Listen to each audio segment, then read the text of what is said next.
Rasa sayangi, rasa sayang sayangi, lihat nona dari jauh. Rasa sayang sayangi, di sini gunung, tengah-tengah bunga melati. Di sini bingung, di sana bingung, dua-dua teman sejati. Rasa sayangi, rasa sayang sayangi, dia nona dari jauh. Rasa sayang sayangi, rasa sayangi, rasa sayang sayangi, lihat nona dari jauh. Rasa sayang sayangi, jalan-jalan ke Surabaya, jangan lupa membeli pita. Jangan suka memandang saya, nanti kau sakit mata. Rasa sayangi, rasa sayang sayangi, lihat nona dari jauh. Rasa sayang sayangi, rasa sayangi, rasa sayang sayangi, lihat nona dari jauh. Rasa sayang sayangi, kalau ada sumur di ladang, boleh kita numpang mandi. Kalau ada umur panjang, boleh kita jumpa lagi.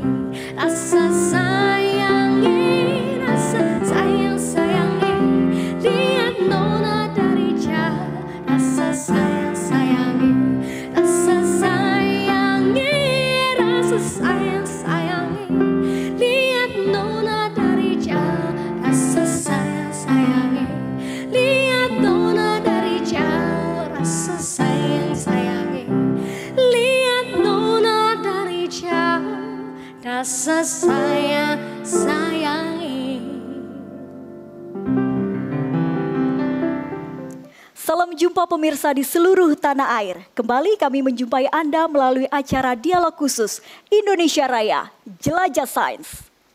Melalui acara ini, kami mengajak Anda untuk mengenal lebih dalam tentang beragam inovasi, riset dari para peneliti yang mendedikasikan dirinya pada ilmu pengetahuan dan dunia sains. Nah pemirsa, tadi kita sudah mendengarkan lagu Rasa Sayangi yang diciptakan oleh Paulus Pea, di mana kali ini jiwa nasionalisme kita sebagai warga negara Indonesia seakan terusik akhir-akhir ini karena adanya klaim dari negara lain. Kita sebut saja lagu Rasa Sayangi yang diciptakan oleh Paulus Pea. Fenomena dari para ilmuwan atau periset Indonesia yang lebih memilih hengkang ke luar negeri karena merasa tidak dihargai di negara sendiri merupakan sederet persoalan terkait hak atas kekayaan intelektual yang bisa menjadi bom waktu di kemudian hari. Sungguh sebuah ironi jika kita sebagai bangsa hanya tinggal menyesali jika suatu saat budaya ataupun penemuan-penemuan yang bersifat teknologi maupun sains yang dilahirkan oleh putra-putri bangsa Indonesia ternyata benar-benar sudah kehilangan haknya. Untuk itu dalam program ini kita akan membahas pentingnya hak paten bagi periset atau peneliti. Tentunya bersama saya Silka Sorizona dalam program Dialog Khusus Indonesia Raya, Jelajah Sains.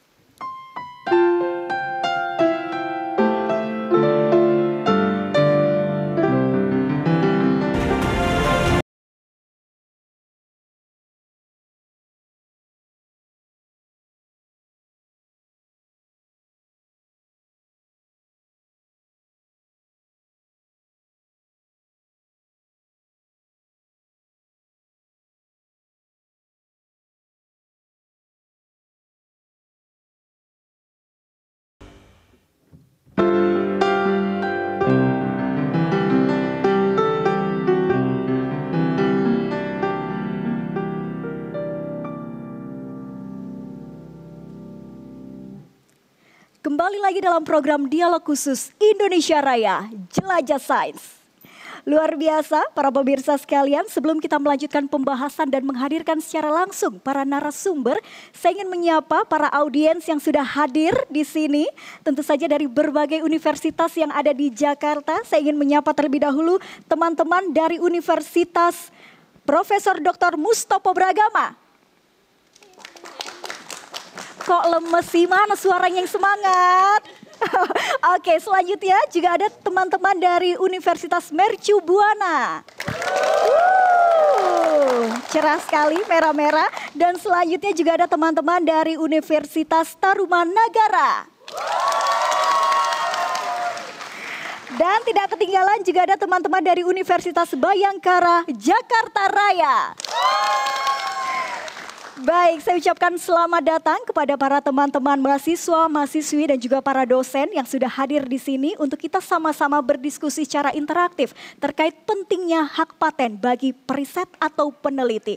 Dan tentu saja kita langsung mengundang narasumber yang hadir pada hari ini di Auditorium Bung Karno TVRI. Langsung saja kita persilakan Profesor Faiz Syuaib sebagai Direktur Riset Teknologi dan Pengabdian kepada Masyarakat Kemendikbudristek Dikti. Dan juga Dr. Insinyur Muhammad Zainuddin M.Eng selaku pemeriksa paten ahli utama di Ditjen KI Kemenkumham RI. Kita berikan tepuk tangan. Selamat datang Prof. Salam sehat. Salam sehat. Faiz, salam sehat. Pak Zainuddin, luar biasa. Dan tentu tidak hanya beliau berdua saja, karena kami juga menghadirkan narasumber ketiga kita, yaitu Dr. Khoiria, SSI, peneliti BRIN, dan juga Insinyur Basril Abbas, selaku periset Pusat Riset Teknologi Proses Radiasi BRIN. Terima kasih, salam sehat Bapak Ibu. Sekali lagi kita berikan tepuk tangan teman-teman yang meriah untuk keempat narasumber yang sudah bergabung pada hari ini untuk membahas terkait pentingnya hak paten bagi peneliti dan juga ataupun periset ya, karena memang ini penting sekali menjadi pembahasan kita. Namun sebelumnya Bapak Ibu, kita akan melihat tayangan terlebih dahulu yang satu ini untuk Anda pemirsa.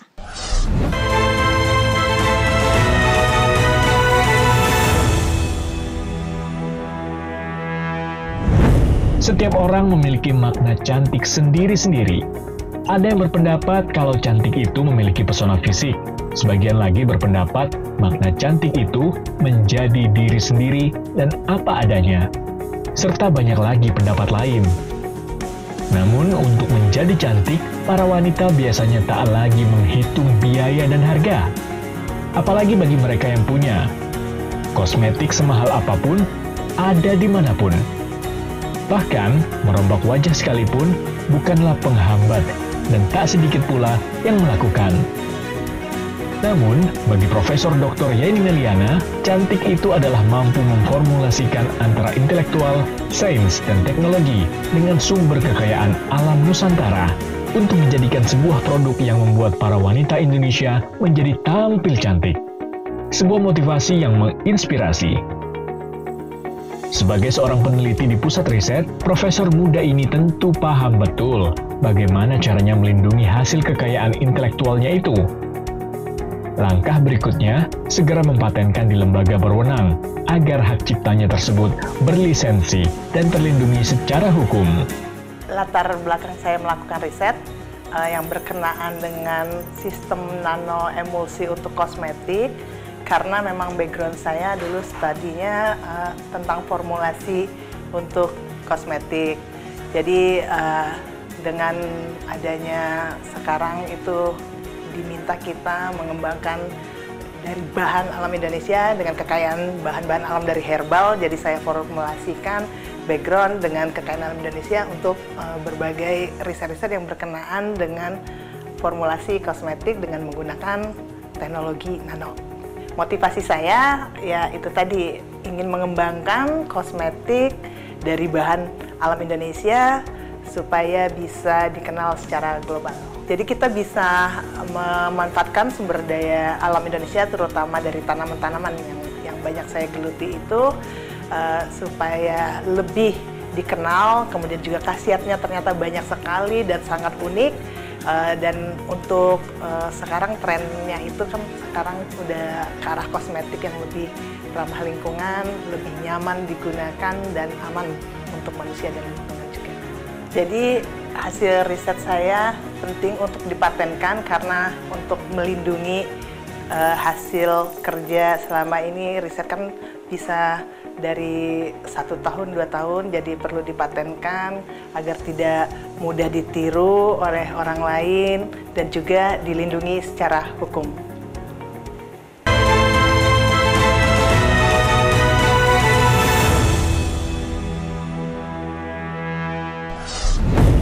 Limbah, apapun bentuknya, saat ini sudah menjadi ancaman serius bagi kelangsungan lingkungan, kehidupan manusia, bahkan alam raya.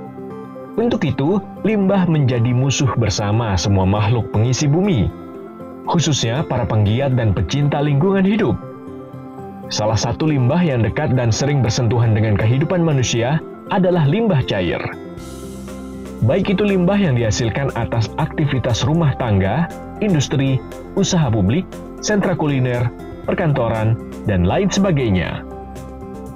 Sebagai peneliti berlatar belakang sains, Dr. Khairiah SSI merasa termotivasi untuk memecahkan masalah lingkungan yang ditimbulkan oleh limbah cair tersebut. Dengan metode nanoteknologi, diharapkan limbah yang selama ini merupakan sebuah masalah menjadi sesuatu yang bermanfaat dan membawa berkah. Karya inovasi dan kreativitas dalam bidang apapun sudah seharusnya mendapat perlindungan hukum. Hal ini bukan saja sebagai apresiasi dan motivasi untuk kreator lainnya, namun juga untuk melindungi hak kekayaan intelektual penemu yang sudah pasti memiliki nilai ekonomis dan komersialisasi dalam tahap kelanjutannya. Perkenalkan, nama saya Dr. Khairiah SSI, berafiliasi di Pusat Riset Kimia Maju, Badan Riset dan Inovasi Nasional. Untuk motivasi itu terdorong dari diri sendiri tentunya sebagai peneliti ya, untuk memecahkan masalah yang ada di lingkungan begitu, dan berkesesuaian juga dengan misi dan visi dari BRIN itu sendiri. Kalau untuk manfaat diharapkan sangat bermanfaat bagi lingkungan, karena saya topiknya itu di nanoteknologi yang digunakan untuk treatment atau pengolahan limbah cair begitu. Nah, diharapkan untuk berguna bagi masyarakat dalam pengolahan limbah cair. Kenapa saya belum mendaftarkan ke HAKI? Disebabkan kurangnya pengetahuan saya bagaimana sistem dan administrasi pengajuan dari HAKI itu sendiri. Karena saya baru gabung di BRIN itu sekitar 1,5 bulan begitu, belum genap 2 bulan, sehingga masih kurang pengetahuan saya terkait hal tersebut. Tentunya merasa dirugikan setelah mengetahui manfaat dari HAKI itu sendiri. Karena sebagai peneliti itu boleh dikatakan suatu kewajiban ya untuk mendaftarkan hasil risetnya ke HAKI.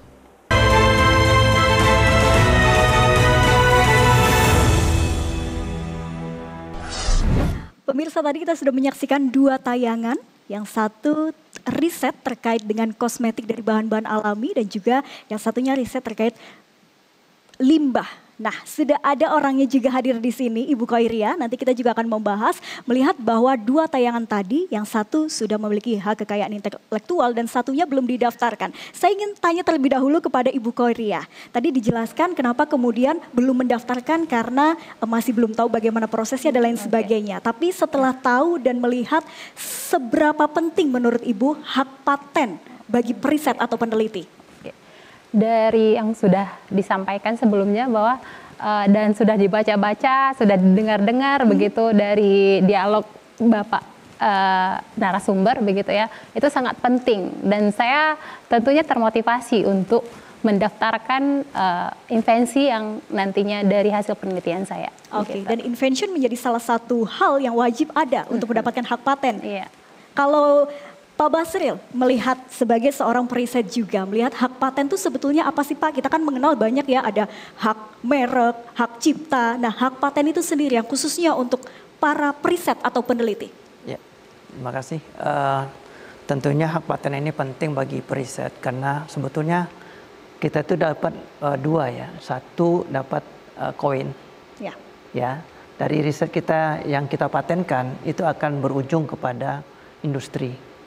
Ya, dengan industri, sudah adanya industri, maka bisa membantu masyarakat ya. Ya, kebetulan saya penelitiannya di bidang biomaterial. Okay. menggunakan bahan baku yang ada di Indonesia, yaitu tulang sapi dan membran perikardium dari sapi. Nah, ini sudah terhilirisasi dan sudah diproduksi oleh suatu industri.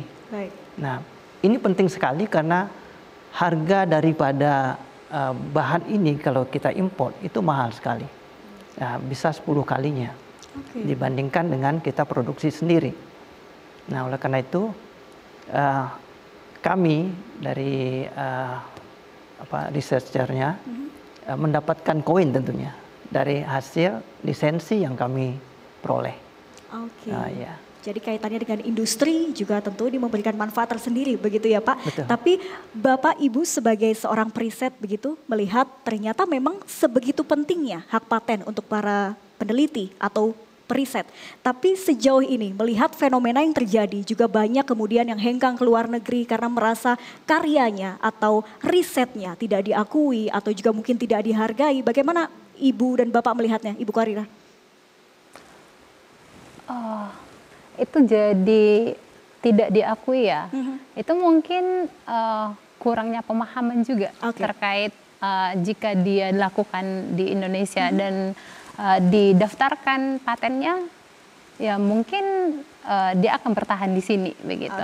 Dan juga salah satunya Ibu Khairi ya, yang kemudian memutuskan dengan risetnya yang sangat luar biasa begitu untuk kemudian mendaftarkan hak kekayaan intelektual hakinya. Untuk Pak Basril sendiri Pak melihat fenomena yang ada?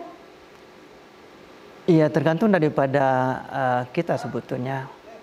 Kalau misalnya di Indonesia ini kira-kira hasil penelitian kita itu bisa dimanfaatkan, kenapa harus lari ke luar negeri gitu? Betul. Ya, mungkin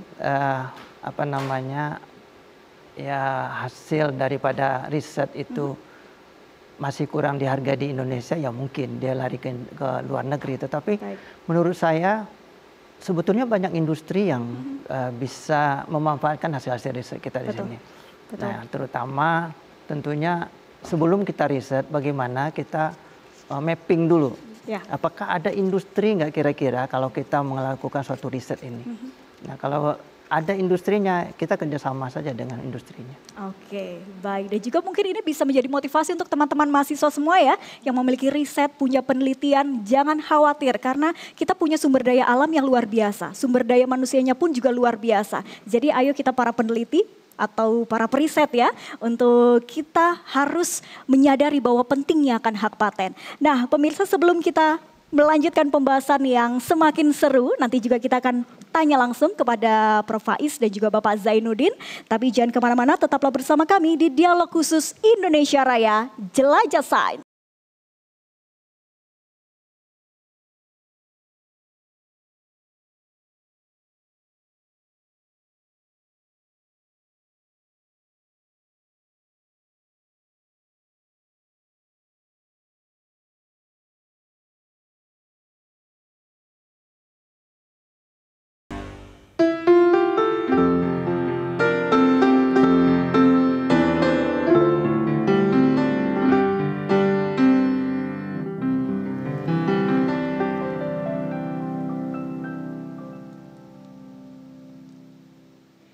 Kembali lagi dalam Dialog Khusus Indonesia Raya Jelajah Sains.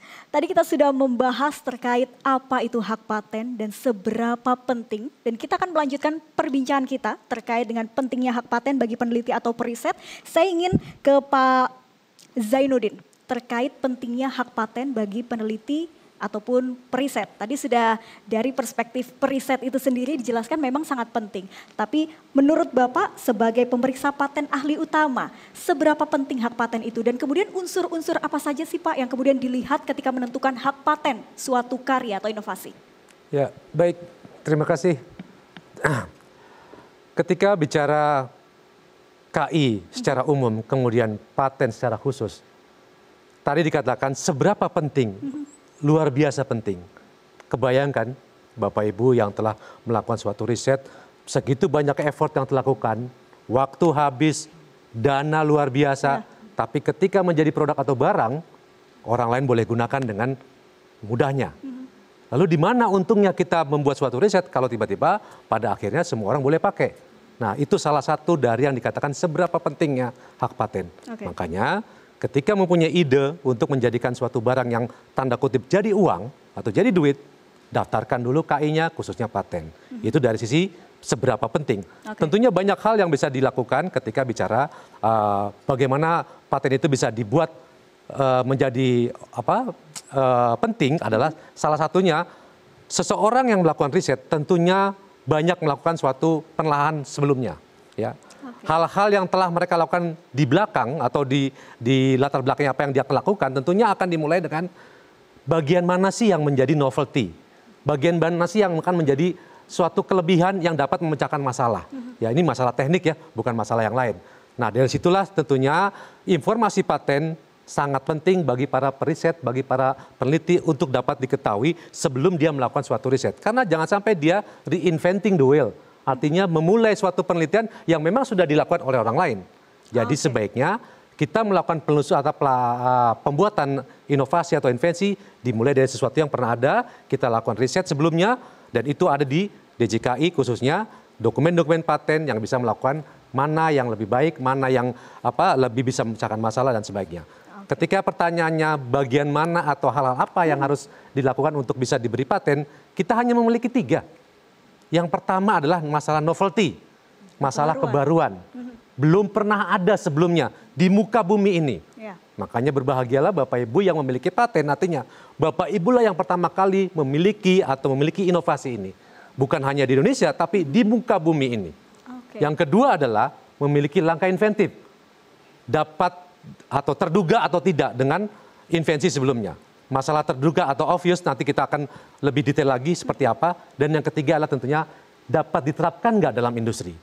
Kalau kita membuat suatu produk ternyata tidak dapat diterapkan dalam industri, untuk apa? Ya itu mungkin dari pertanyaan Ibu tadi yang disampaikan kepada saya. Terima kasih. Oke, jadi 3 hal itu ya, novelty, kebaruan, kemudian inventif, dan juga di pasar industri, ini laku atau enggak sih? Ibaratnya seperti itu ya Pak? Masalahnya bukan laku atau tidak Bu, masalahnya lah dia bisa diterapkan nggak? Jangan-jangan dia hanya menghayal. Betul. Karena kalau tidak hanya menghayal nggak jadi barang kan percuma. Kan seperti itu. Jadi pengaplikasiannya pun juga harus jelas. Siap, gitu ya. Baik, dan untuk menjawab ini tentunya diperlukan strategi pemirsa ya. Dan saya ingin Prof. Faiz untuk menjawab terkait dengan strategi bagaimana selain meningkatkan kualitasnya dengan 3 hal tadi, kuantitas juga perlu. Kita masyarakat Indonesia sangat banyak, 270 juta sekian. Nah, bagaimana meningkatkan kuantitas juga kualitas kekayaan intelektual, khususnya di perguruan tinggi, Prof? Ya, terima kasih. Pertanyaan yang luar biasa ya. Pertama, sesuai dengan namanya ya, paten itu adalah satu di antara sekian yang kita sebut dengan kekayaan intelektual. Oke. Kalau kita satu persatu, kekayaan apa itu kekayaan? Kekayaan itu adalah aset. Sesuatu yang bisa dinilai dan mempunyai nilai. Gitu kan ya. Banyak sama sekalian kalau punya barang, punya mobil, punya rumah ya, ada nilainya. Tapi juga ada kekayaan itu yang luar biasa, yang unik.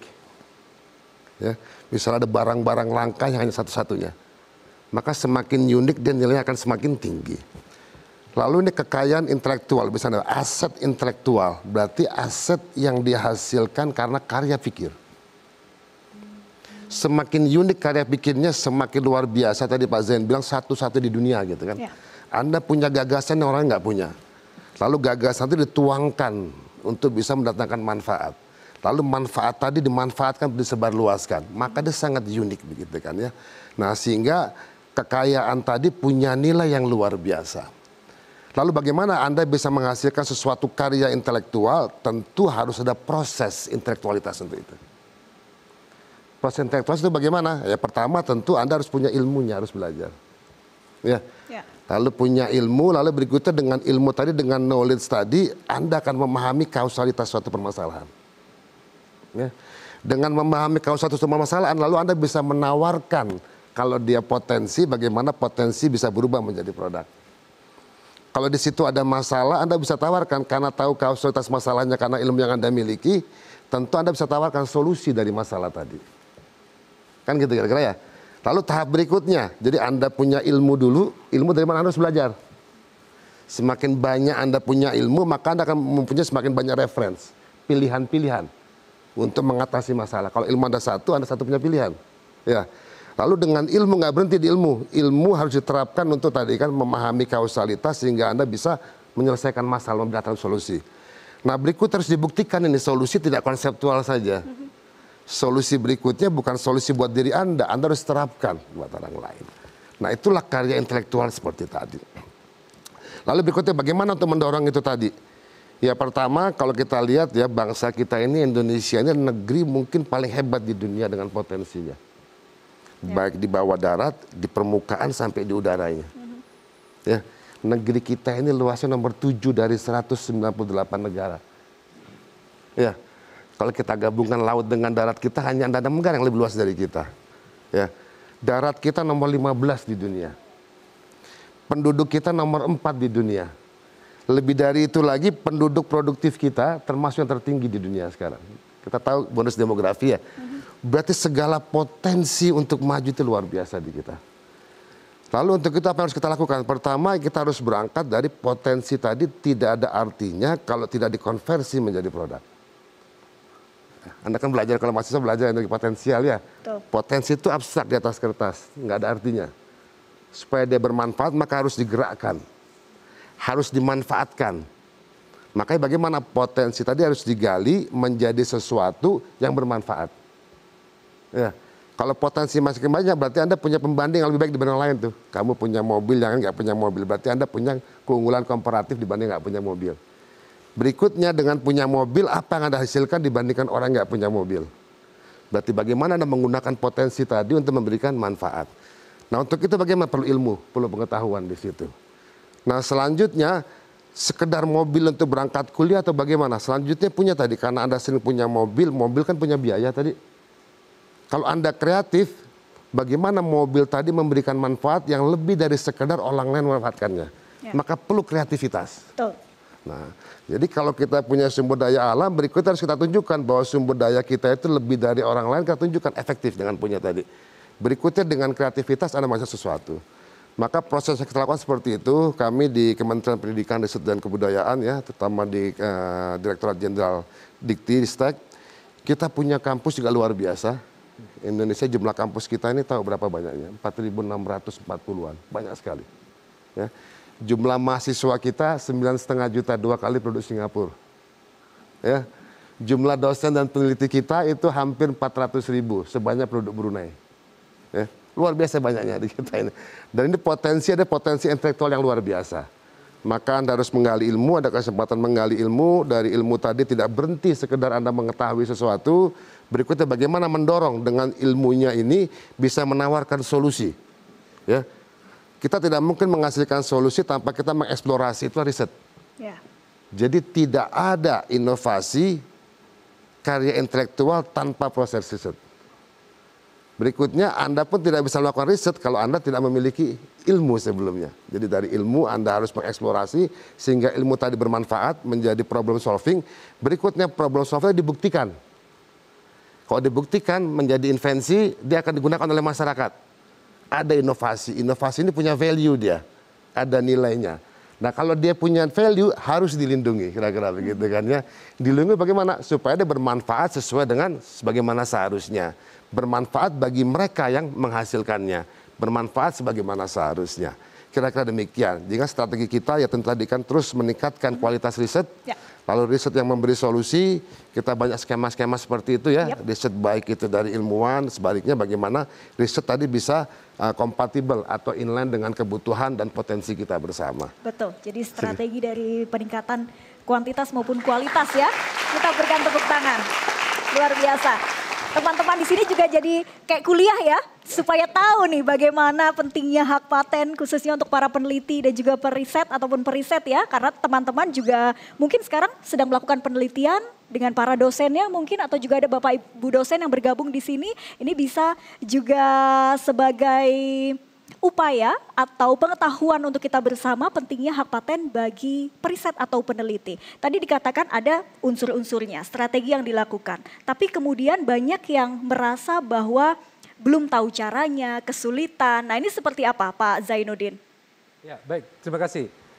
Jadi begini, setelah saya mempelajari dari Sabang sampai Merauke sehubungan dengan ketidakinginan ya teman-teman periset untuk mendaftarkan patennya, sebenarnya ada satu hal yang memang menjadi obstacle bagi mereka, yaitu ketika mereka membuat yang namanya drafting paten. Ya. Drafting paten itu adalah membuat tulisan dari invensi yang mereka buat. Jadi yang didaftarkan itu bukan barangnya, yang didaftarkan itu tulisannya. Nah, cara menulis itu yang menurut mereka menjadi suatu yang aduh susah amat sih ini bikin drafting gitu ya.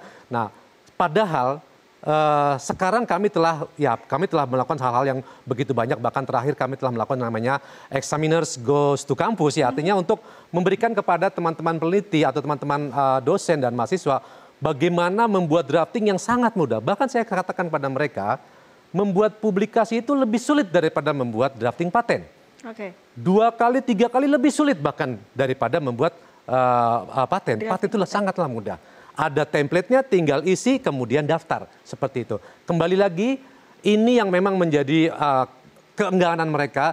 Di lain hal tentunya akan ada kata-kata bahwa saya nggak perlu dah Pak Zain untuk daftarin paten. Karena apa? Pertama mahal, kemudian lama. Seperti itu. Padahal ketika saya tanya, apa sih yang menjadi reason behind pertanyaan seperti tersebut? Ternyata mereka hanya mengatakan, kalau lama, kapan saya mulai jualan? Kan begitu. Oh, ternyata hanya di situ tuh pernyataan mereka. Yang paling mudah adalah ketika punya ide, sebelum dibuat publikasi dan jurnal, daftarkan dulu patennya. Bisa ya Pak? Bisa, tidak ada masalah. Bikin tulisannya, daftarkan patennya, baru bikin jurnal. Jangan dibalik. Bikin publikasi, bikin jurnal, baru daftarin paten. Karena patennya akan mati gara-gara jurnalnya sendiri. Karena novelty-nya akan hilang. Jadi ini yang menjadi masalah kita di beberapa tempat, di tempat-tempat teman-teman di akademisi, ternyata mereka melakukan hal yang kebalik. Mereka membuat jurnal, membuat publikasi, baru daftarin paten. Jadi saya ingin sampaikan bahwa mendaftar paten itu mudah. Karena semua sudah ada template, tinggal tempel, daftar. Seperti itu Bu, silakan. Oke, luar biasa. Tepuk tangan sekali lagi teman-teman. Tapi jujur Pak Zainuddin, saya pun juga baru tahu. Jadi saya akan coba nanti di kampus saya tentunya ya untuk langsung mengirimkan drafting paten terlebih dahulu sebelum jurnalnya keluar. Betul, begitu. Ibu. Jangan dibalik Bu. Jangan dibalik, baik. Dan ini juga bisa untuk motivasi teman-teman semua, pemahaman untuk kita semua pentingnya hak paten bagi peneliti atau periset. Baik pemirsa, kita masih akan kembali. Jadi jangan kemana-mana, pembahasan kita masih akan lebih lanjut. Nanti akan kita buka sesi interaktif dialog dengan teman-teman audiens yang hadir di sini. Tetaplah bersama kami di Indonesia Raya, Jelajah Sains.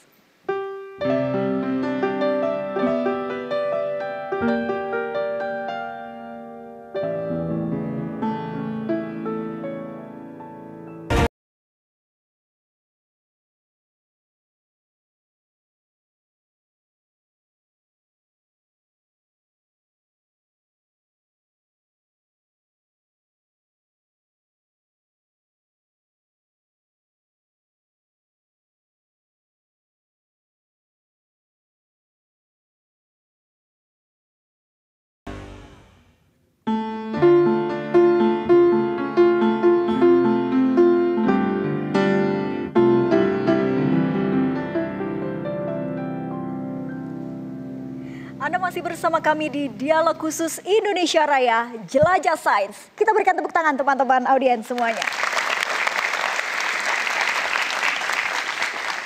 Kita tadi sudah mendengarkan banyak terkait dengan tentunya pentingnya hak paten bagi periset atau peneliti. Dan saya ingin informasi lebih detail lagi Pak Zainuddin terkait dengan informasi paten itu sendiri. Seperti apa? Silakan. Ya, baik. Terima kasih.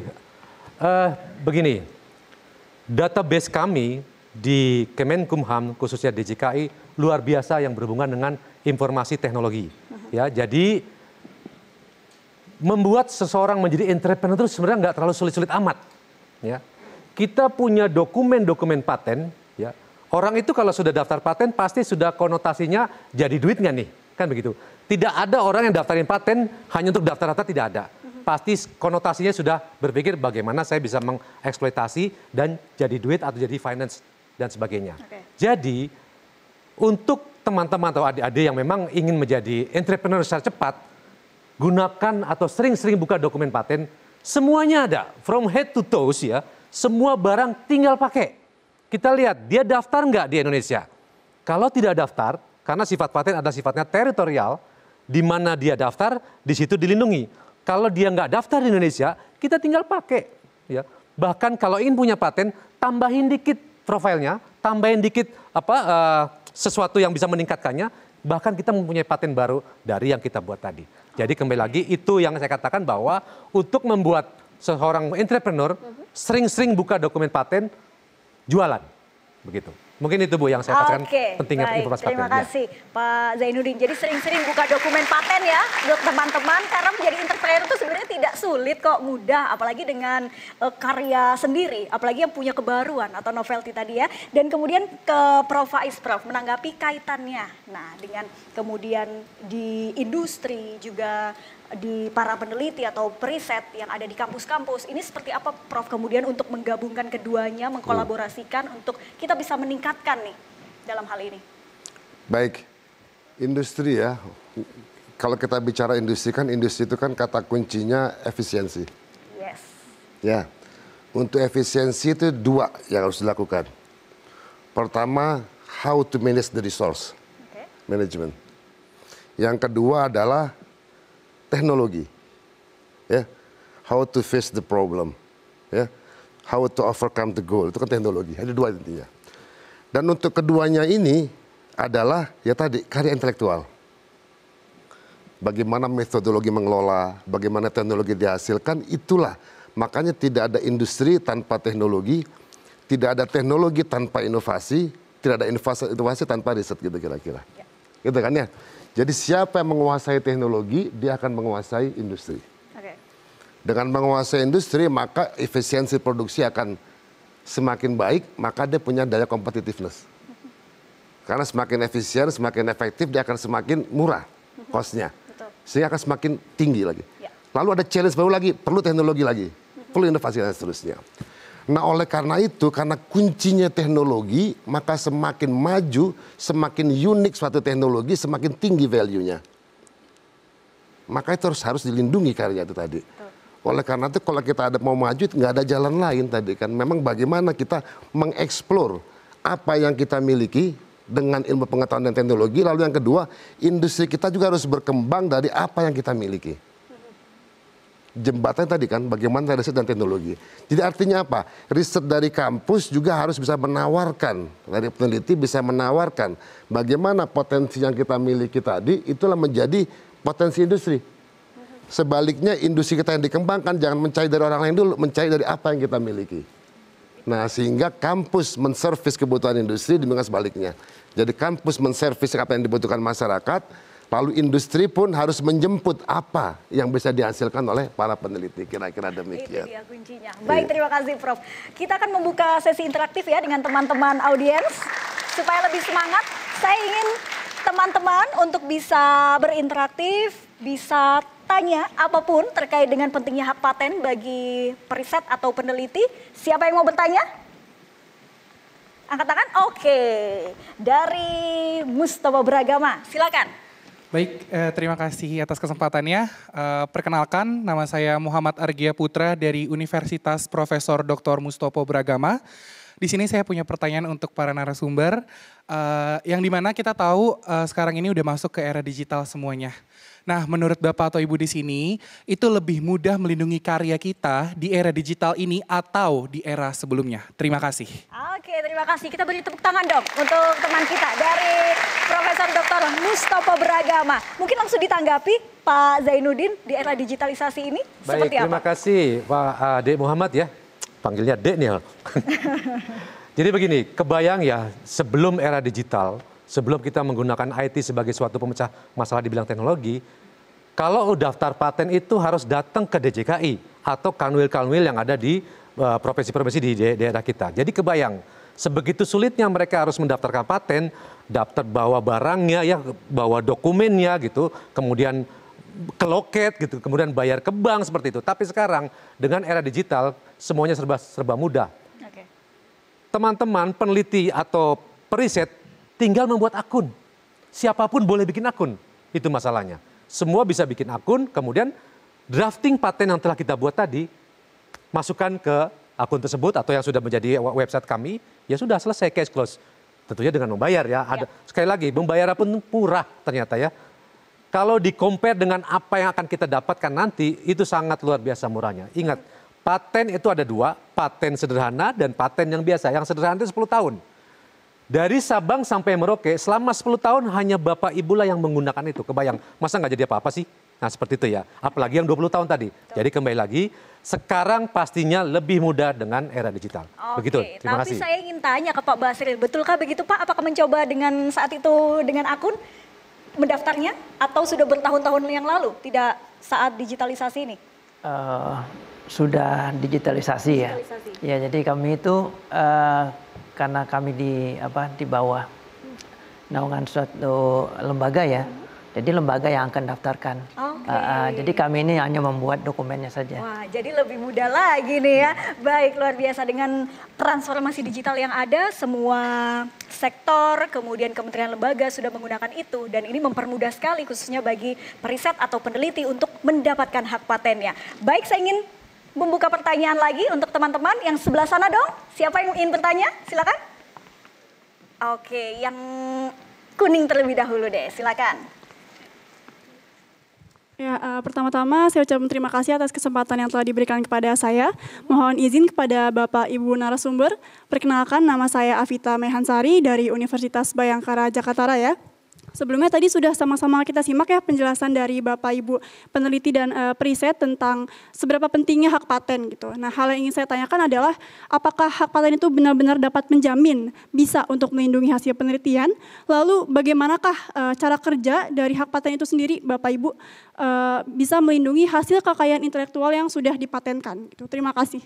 Oke, kali ini saya ingin Prof. Faiz, Pak Zainuddin aja langsung. Pak Zainuddin nih kayaknya yang bisa menjawab pertanyaan ini. Bagaimana nih Pak? Silakan. Ya, terima kasih Mbak Viva. Jadi begini, ada kegalauan para periset ketika dia mengatakan seberapa kuat sih kalau saya daftarin ini paten, penelitian saya seberapa ampuh sih untuk bisa dilindungi. Ya, memang ternyata ranahnya hanya di situ. Ranahnya hanya dengan melalui pelindungan.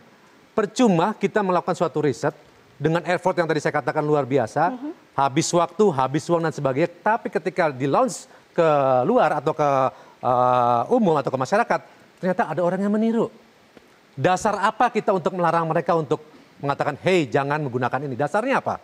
Makanya kembali lagi, kuncinya adalah daftarkan dulu, baru membuat hal-hal yang mau bentuknya cari investor atau sebagainya. Karena kalau tidak ada yang namanya pelindungan, yang tidak ada namanya pendaftaran, kita akan kehilangan segala-galanya. Jadi kembali lagi, penting sekali hak paten ini untuk sesuatu yang sifatnya teknologi yang kita ciptakan atau invensi yang kita buat. Karena kalau tidak kita akan lost segala-galanya. Mungkin itu dari saja. Ketika pertanyaannya bagaimana mereka melakukan penelitian atau melakukan putusan apakah ini bisa diberi paten atau tidak, biarkan itu nanti teman-teman dari DJKI, ada yang namanya pemeriksa paten, dia akan memeriksa secara substantif ya, apakah invensi yang sekarang ini memang benar-benar layak diberi paten. Kita memberi nama namanya patentable. Apakah ini patentable?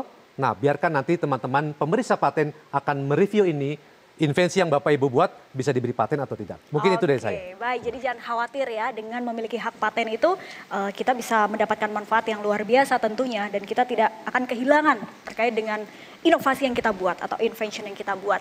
Saya ingin membuka pertanyaan lagi, tadi dari sana sini, sana lagi mungkin yang merah-merah tadi saya lihat ada yang, silakan. Sebelumnya selamat siang Bapak Ibu narasumber dan teman-teman mahasiswa sekalian yang hadir pada acara hari ini. Perkenalkan, nama saya Anandalia Safira dari Universitas Mercubuana. Izin mengajukan pertanyaan terkait masa berlaku hak paten. Seperti yang disampaikan Bapak Zainuddin sebelumnya, masa berlaku hak paten itu kurang lebih selama 10-20 tahun. Lalu apakah bisa nantinya jika peneliti ingin memperpanjang masa berlaku hak paten tersebut, dan apakah skema pengajuannya sama dengan pengajuan sebelumnya atau berbeda? Terima kasih. Atau juga mungkin ketika misalnya sudah 10 tahun kemudian dirasa tidak relatable lagi Pak dengan hari ini misalnya, ini harus bagaimana? Silakan Pak, lagi-lagi Pak Zainuddin, silakan. Ya baik, terima kasih. Tadi disebutkan di awal bahwa pelindungan paten itu ada dua. Kalau paten sederhana, pelindungannya adalah 10 tahun sejak filing ya, bukan sejak diberi paten. Sejak kita daftar 10 tahun. Setelah 10 tahun berarti milik umum atau public domain. Semua orang boleh gunakan itu. Tapi within 10 tahun jangan coba-coba kita menggunakan itu. Karena tentunya pemiliknya akan marah-marah atau ya tentunya tidak boleh. Ada lagi yang untuk 20 tahun ya, sejak filing date itu dikatakan sebagai paten yang biasa. Oke, ketika pertanyaannya apa tadi? Kalau sudah habis, bolehkah saya memperpanjang? Oh ternyata aturan mainnya tidak seperti itu. tidak ada perpanjangan paten. Yang ada adalah improvement paten. Kalau dulu kita membuat paten namanya A, kemudian kita merasa, oh A ini ada kurangnya, saya tambahin plus. Nah disitulah inovasi saya, yang saya jual apa? Bukan plus, tapi A plus. Ya seperti itu. Jadi kita punya paten baru dan kita mendapatkan skema baru, tentunya bayarnya akan menjadi bayar yang baru tadi, bukan bayar yang lama tadi. Jadi kembali lagi, jika ingin memperpanjang, bukan dalam arti paten yang lama tadi kita perpanjang, tapi kita improve menjadi suatu A plus tadi.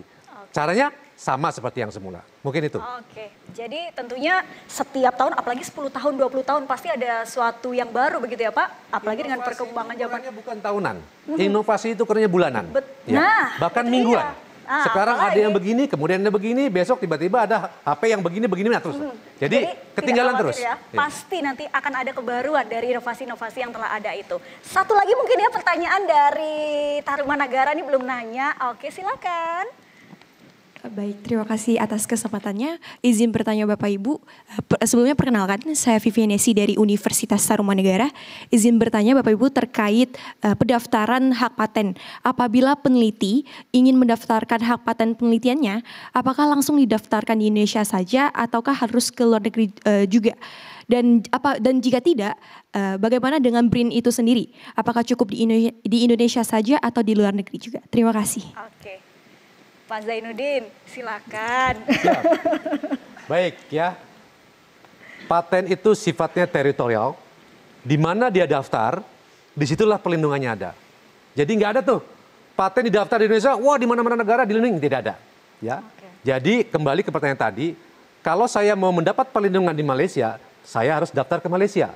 Kalau saya ingin mendapatkan perlindungan di Eropa, saya harus daftar ke Eropa. Tapi ada cara lain yang tidak harus pergi kemana-mana. Itu kita menggunakan namanya sistem PCT, Patent Cooperation Treaty.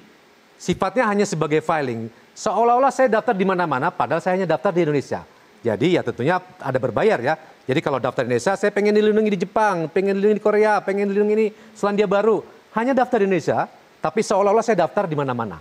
Perkara bahwa ini bisa diberi paten di mana-mana, itu urusan masing-masing negara karena mereka punya hukum yang berbeda-beda dengan kita. Mungkin itu, Bu. Oke, tapi PCT itu langsung bisa untuk semua negara atau kita tetap harus memilih, Pak, per negaranya? Kalau nggak salah diberikan beberapa negara sebagai minimum requirement negaranya. Misalnya kalau bayar sejumlah uang, kita mendapatkan misalnya 20 negara, seperti itu. Tinggal pilih maunya negara yang mana.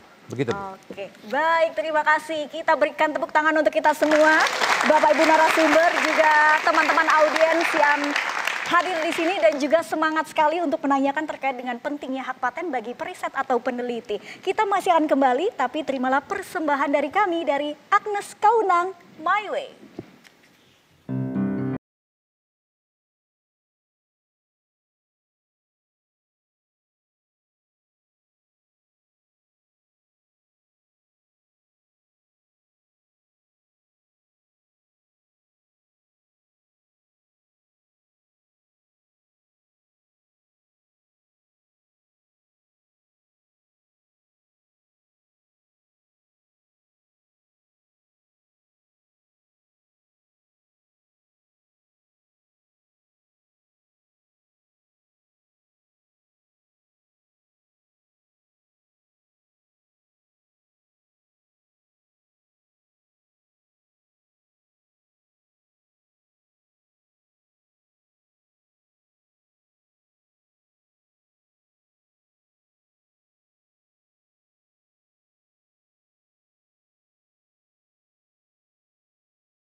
lagi dalam program Dialog Khusus Indonesia Raya Jelajah Sains.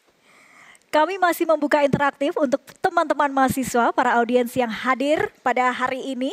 Saya ingin kembali membuka kesempatan, silakan teman-teman yang ingin bertanya. Tadi banyak yang pengen tanya, sekarang ada. Oh oke, silakan dari Mustopo Beragama. Apabila mahasiswa atau masyarakat umum ingin mengakses sebuah riset atau penelitian yang sudah dipatenkan, apakah bisa dan bagaimana caranya? Terima kasih. Oke. Ya. Kayaknya Pak Zainuddin lagi. Oke, karena ini, ya terima kasih sebelumnya. Ya tentunya ini karena berhubungan dengan paten yang memang kita layani ya. Tentunya DJKI dalam hal ini Kemenkumham, Direktorat Jenderal Kekayaan Intelektual memiliki laman yang namanya pangkalan data PDKI ya namanya. Jadi tinggal masuk ke laman tersebut, di sana kita akan bisa mencari atau melakukan searching apapun, baik itu paten, merek, desain, tata laksana sirkuit terpadu dan sebagainya. Semua yang berhubungan dengan haki kita bisa lakukan searching. Jadi bagi teman-teman yang ingin melakukan atau mencari tahu apakah yang saya buat ini pernah ada sebelumnya atau tidak, bisa masuk ke laman tersebut, namanya PDKI. Dan itu gratis. Kita akan berikan bentuknya PDF-nya gratis ya, tanpa ada bayar-bayar, supaya nanti masyarakat bisa mencari tahu, bahkan bisa menemukan sesuatu yang sifatnya lebih baik dari yang pernah ada ini. Jadi silakan gunakan itu sebagai awalan kita melakukan riset atau awalan kita melakukan penelitian. Silakan. Oke, jadi bisa dibuka ya di PDKI tadi PDKI. ya Pak. PDKI untuk mengakses seluruh informasi terkait hak paten ada di sana berikut dengan inovasi-inovasi yang pernah ada dan sudah dipatenkan. Silakan teman-teman, ada yang bertanya lagi? Oke, silakan. Dari Mercu Buana. Ya. Baik, terima kasih atas kesempatan yang telah diberikan. Ada dua hal yang ingin saya tanyakan. Yang pertama yaitu terkait dengan suatu pernyataan seorang tokoh. Tokoh itu sangat penting. Jadi beliau melakukan riset pada waktu itu terkait dengan kesehatan, yaitu khususnya suatu ikan yang ingin dijadikan suatu bahan pengobatan masalah kesehatan yang terjadi pada saat itu. Namun pada kenyataannya riset dari beliau ditolak oleh pemerintah. Yang kedua, ada juga pernyataan dari tokoh intelektual yang sangat terkenal di Indonesia mengatakan seperti ini, ada 98% disertasi di Indonesia palsu. Menurut beliau mengatakan bahwa logika berpikir penelitian di Indonesia itu masih salah. Tapi bagi saya juga mungkin ada kaitannya dengan hak paten, yaitu security hak paten Indonesia masih lemah. Pertanyaan saya yang pertama, bagaimana tanggapan Bapak Ibu terkait dengan riset dari seorang tokoh yang melakukan riset itu ditolak oleh pemerintah? Oke. Dampaknya bagi orang-orang pasti sangat luas. Karena mungkin saja berpikir kalau tokoh tersebut saja ditolak, bagaimana dengan kita? Masyarakat biasa ya. Kemudian yang kedua, pernyataan dari tokoh intelektual yang kedua itu, apakah betul seperti itu tanggapan Bapak dan Ibu? Apakah memang hak paten di Indonesia dari security-nya masih lemah? Terima kasih. Oke. Terima kasih. Dari Mercu Buana kita berikan tepuk tangan. Mungkin terlebih dahulu ke Prof. Faiz, silakan Prof ditanggapi dua pertanyaan tadi. Terima kasih Mas, siapa tadi namanya? Bagus. Bagus, pertanyaan juga bagus ya. Pertanyaan mahasiswa ya, pertama ada riset yang ditolak lah kira-kira begitu kan ya. Jadi kira-kira begini, tentu kita ini, negeri kita ini menjadi tempat di mana kegiatan riset itu nggak akan pernah ada habisnya ya. Jadi lab yang sangat luar biasa Indonesia ini dengan berbagai potensinya. Cuman memang untuk mensupport tadi, kebetulan pemerintah ini kan kalau diibaratkan orang tua, punya uangnya kan terbatas ya. Gitu kan ya. Kalau semuanya anaknya minta dalam waktu yang berbarengan, tentu harus bagaimana memberi prioritas, kira-kira begitu. Lalu bagaimana dengan konteks riset tadi? Tentu dalam riset, di situ ada objektivitas penilaian. Ya. Jadi yang menilai riset tadi baik atau tidak, itu tidak bisa orang yang tidak memahami riset itu sendiri. Misalnya saya engineer. Saya nggak bisa bilang, oh risetnya dari ibu ini yang kimia, oh ini salah, kenapa begitu, kenapa nggak begitu, tidak bisa. Ilmu saya tentu akan ada, tadi kan relevansi dengan ilmu yang sama. Jadi untuk menilai apa yang akan dihasilkan oleh seorang researcher, tentu peer-nya namanya, kawannya. Ya. Sama juga riset apa, kualitas riset itu dinilai dari sesuatu kebaruannya, novelty-nya. Ya.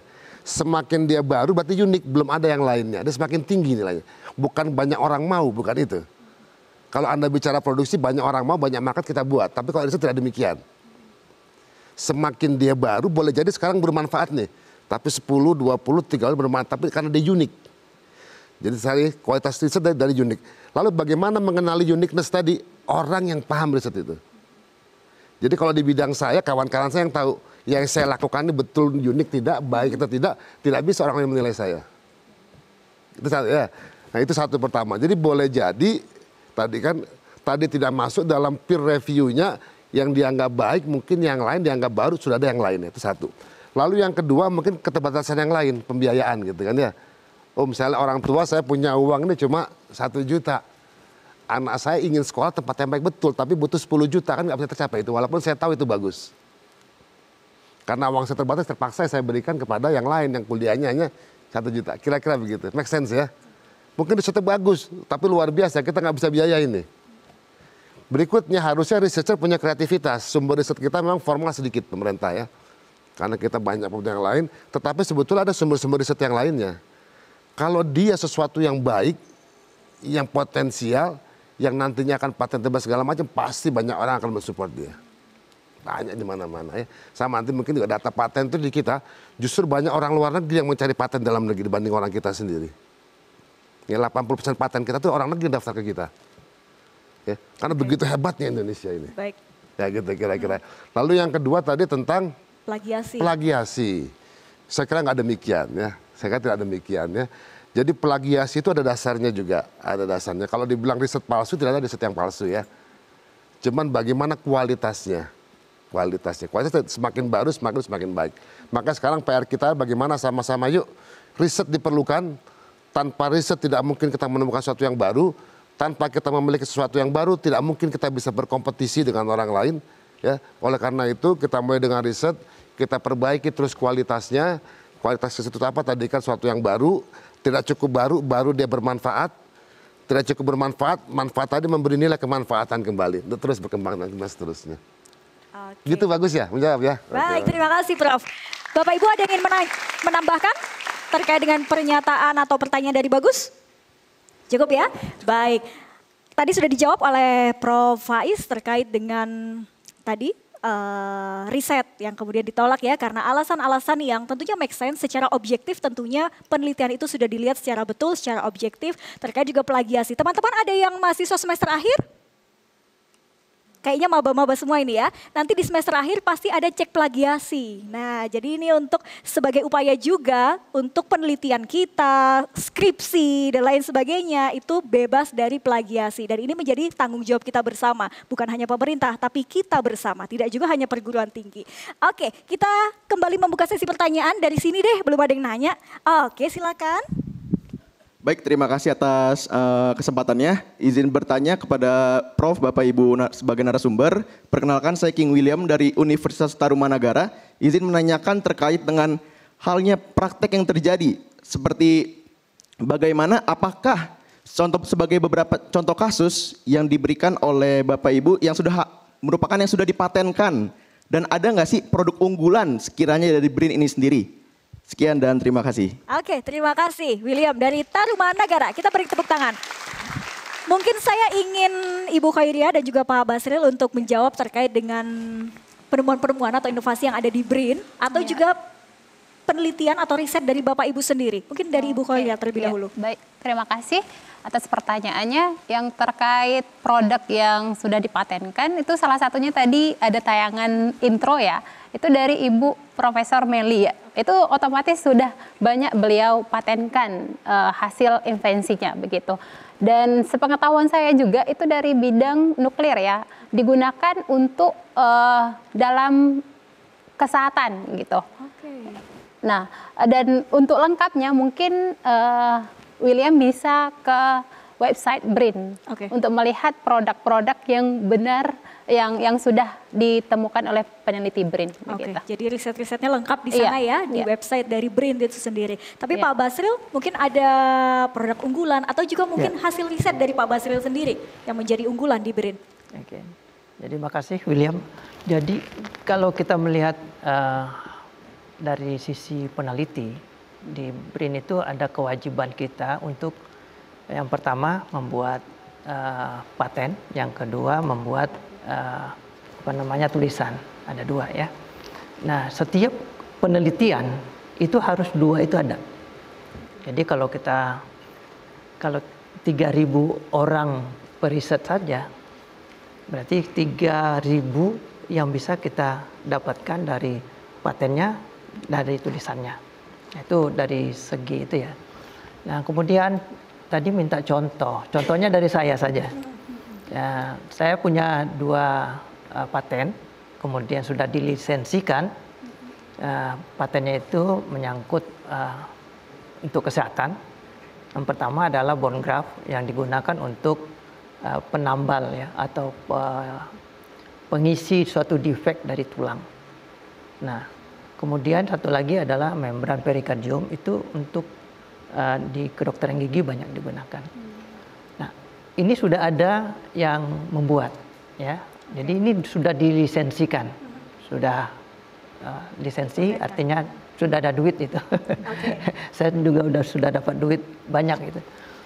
Nah, jadi 2 ini selama ini di Indonesia itu import ya, yang sejenis ya. Jadi bukan yang sama, tetapi sejenis.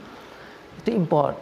Nah, harganya ya jauh lebih tinggi yang diimport dengan yang kita punya tentunya. Nah, ini sudah memberikan kontribusi sebetulnya kepada masyarakat ya. Dari harga misalnya 1 juta menjadi 200.000 gitu ya. Itu kontribusinya banyak gitu. Nah, dengan paten inilah kita bisa membantu masyarakat gitu ya. Jadi tadi dari dari Pak Zainuddin melindungi paten-paten yang ada di kita. Nah, selama paten itu 10 atau 20 tahun itu dilindungi gitu. Nah, jadi tidak akan ada orang yang mau ngambil atau membuat produk yang sama. Gitu. Baik, luar biasa, kita berikan tepuk tangan. Terima kasih Pak Basril. Kami masih akan kembali, pemirsa, tetaplah bersama kami di Indonesia Raya, Jelajah Sains.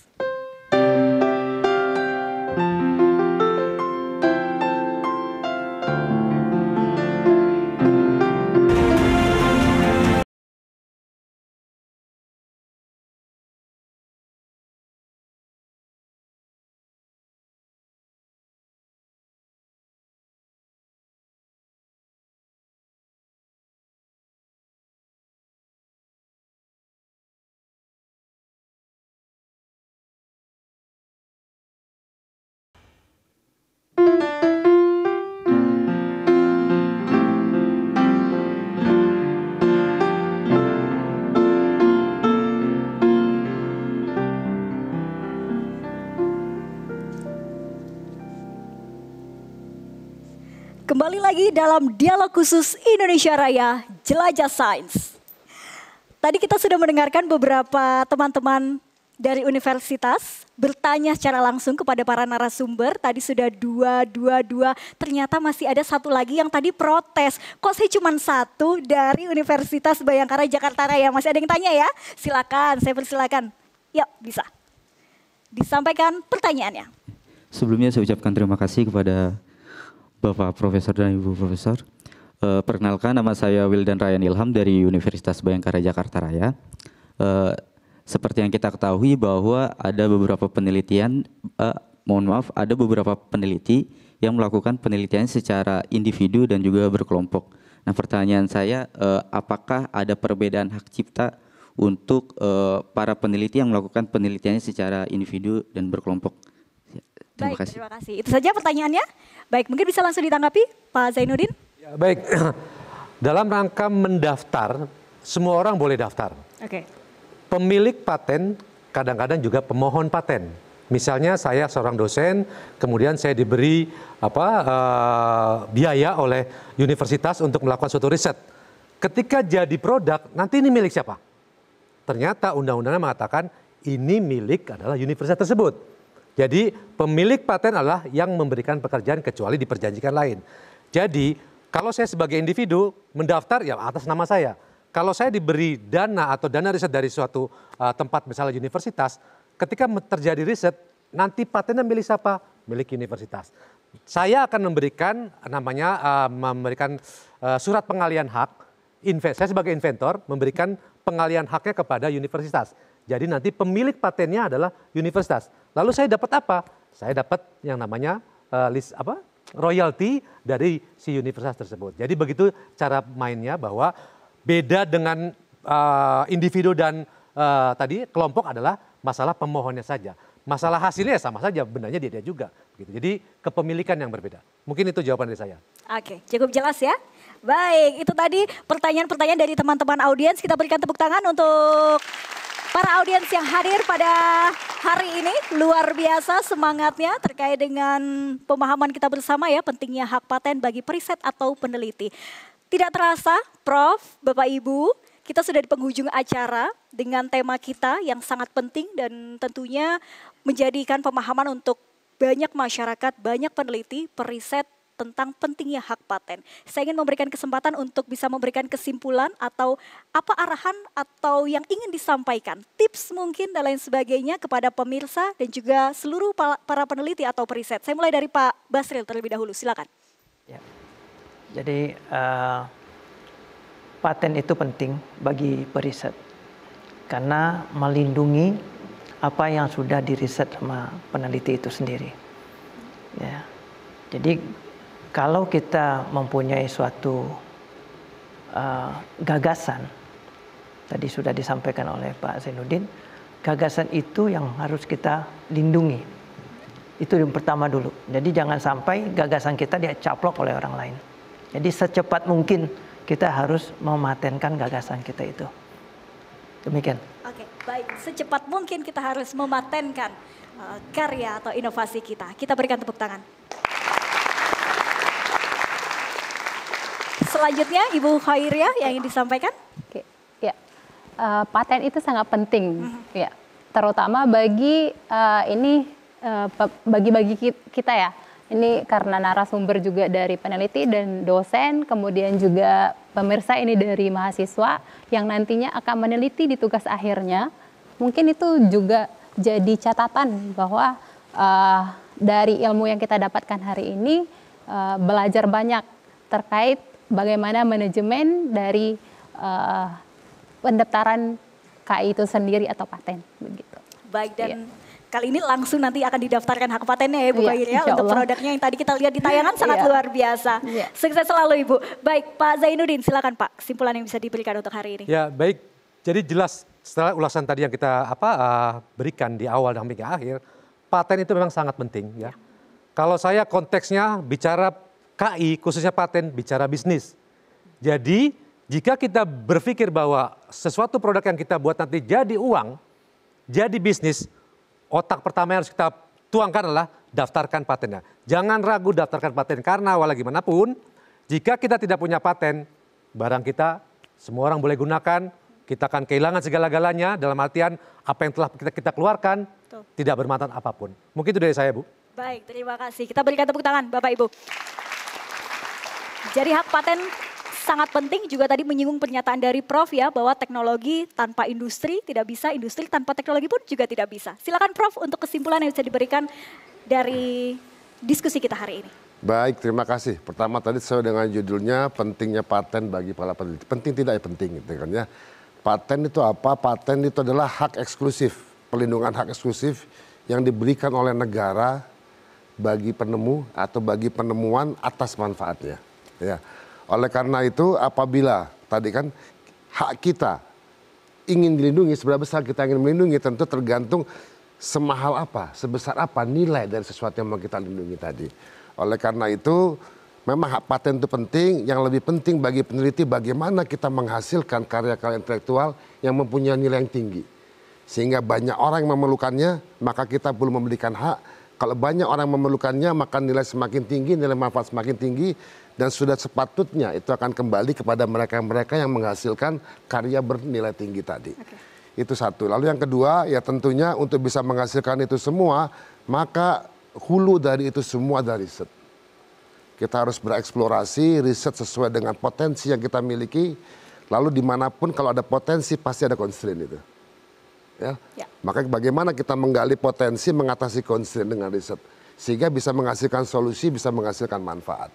Apabila demikian, maka itu semualah menjadi awal dari bagaimana kemajuan kita bisa kita lakukan, karena tidak mungkin kita akan maju tanpa teknologi dan tidak mungkin teknologi dapat dihasilkan tanpa riset tadi. Betul Kira-kira sekali. demikian. Baik, tapi Prof, satu lagi tips, karena ini kan banyak teman-teman mahasiswa. Tadi selain memang hak paten itu penting, tapi menciptakan karya intelektual itu pun juga penting. Bagaimana memotivasi teman-teman mahasiswa ini tidak hanya yang berada di sini, tapi juga yang menonton di rumah. Untuk kita meningkatkan kreativitas diri, inovasi dalam menciptakan karya intelektual. Ya, kreativitas itu dimulai dengan keingintahuan. Jadi kalau orang nggak mau tahu, tidak mungkin dia akan kreatif. Ya. Jadi pertama keinginan tahuan. Lalu yang kedua, keinginan tahuan tidak harus berhenti di situ. Anda harus mencari jawaban dari keingintahuan Anda. Jadi sering kalau orang intelektual itu, kalau orang riset pasti dia bertanya, dia mencari jawaban sendiri. Ya. Lalu berikutnya, Anda kalau tidak menemukan jawaban, itulah cara Anda untuk eksplorasi, itulah riset. Riset itu eksplorasi. Mencari tahu apa yang tidak tahu, menyingkap apa yang tertutupi, membuktikan apa yang katanya. Itulah riset. Ya. Dari itu semua kalau Anda bisa lakukan itu, itulah awal dari kreativitas. Jadi Anda harus selalu ingin tahu, tadi kan, lalu Anda harus mencari tahu, tadi kan ya, mencari jawaban, kalau tidak dapat Anda harus bereksplor. Lalu mulai dari sekeliling Anda, jangan cari yang jauh-jauh, sekeliling Anda. Saya Anda makan, yang Anda makan itu dari mana saja, mana asalnya, yang Anda pakai. Ya. Kenapa yang dari jauh di sekitar saya bisa kita gunakan atau tidak. Itu mulai bereksplorasi, manfaatkan semaksimal mungkin, maka dari situlah inovasi tadi kan kreativitas akan timbul begitu. Ya, apalagi mahasiswa. Mahasiswa ini kan Anda sekarang ini 1 dari 3 orang yang ingin kuliah gitu kan. Anda bisa kuliah. Kalau zaman saya 1 dari 12 orang gitu kan. Sekarang sudah luar biasa Indonesia ini 1 dari 3 orang bisa kuliah. Maka buktikan bahwa Anda bisa menghasilkan sesuatu dibandingkan yang lain. Betul. Masa depan di tangan kalian. Masa depan di tangan kalian. Kita berikan tepuk tangan. Baik, luar biasa pemirsa. Jadi kesimpulan yang dapat kita ambil dari dialog kita hari ini adalah mendaftarkan hak paten adalah ke Dirjen Hak dan Kekayaan Intelektual merupakan solusi dari klaim oleh pihak lain. Persoalan klaim dari negara lain tentu kita sebagai bangsa tidak ada salahnya untuk introspeksi diri. Apakah kita selama ini sudah menghargai hasil karya dari ilmuwan kita sendiri? Atau justru kita lebih bangga dengan hasil karya dari negara lain? Mari kita mencintai budaya dan produk dalam negeri kita sendiri. Terima kasih Bapak Ibu, pemirsa semuanya, dan juga para narasumber khususnya yang hadir. Prof, terima kasih. Pak Zainuddin, Ibu Khairia, Pak Basril, sehat selalu, sukses selalu. Juga teman-teman audiens yang hadir di sini, sukses selalu untuk kalian, sehat selalu. Dan juga untuk Bapak Ibu yang telah menyaksikan Indonesia Raya Jelajah Sains, terima kasih banyak dan semoga acara ini dapat mengedukasi serta menambah wawasan bagi kita semua. Akhirnya saya Silka Suarizona pamit undur diri, sampai jumpa di program dialog khusus lainnya tentunya yang akan membawakan tema yang pastinya menarik. Salam Indonesia Raya Jelajah Sains. Terimalah persembahan terakhir kami, lagu Indonesia Jaya oleh Agnes Kaunang.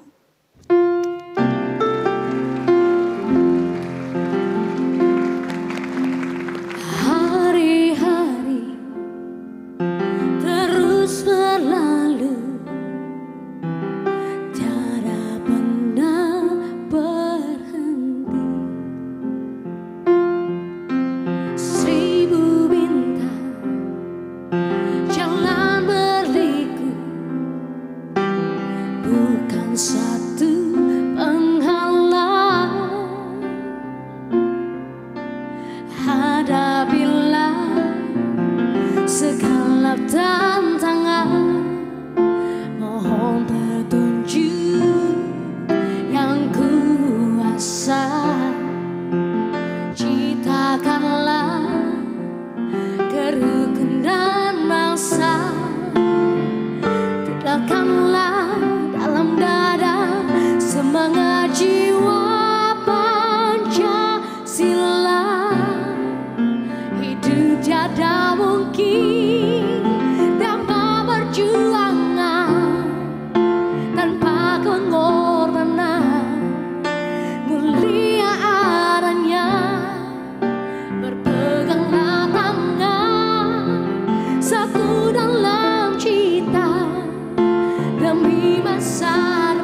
tanpa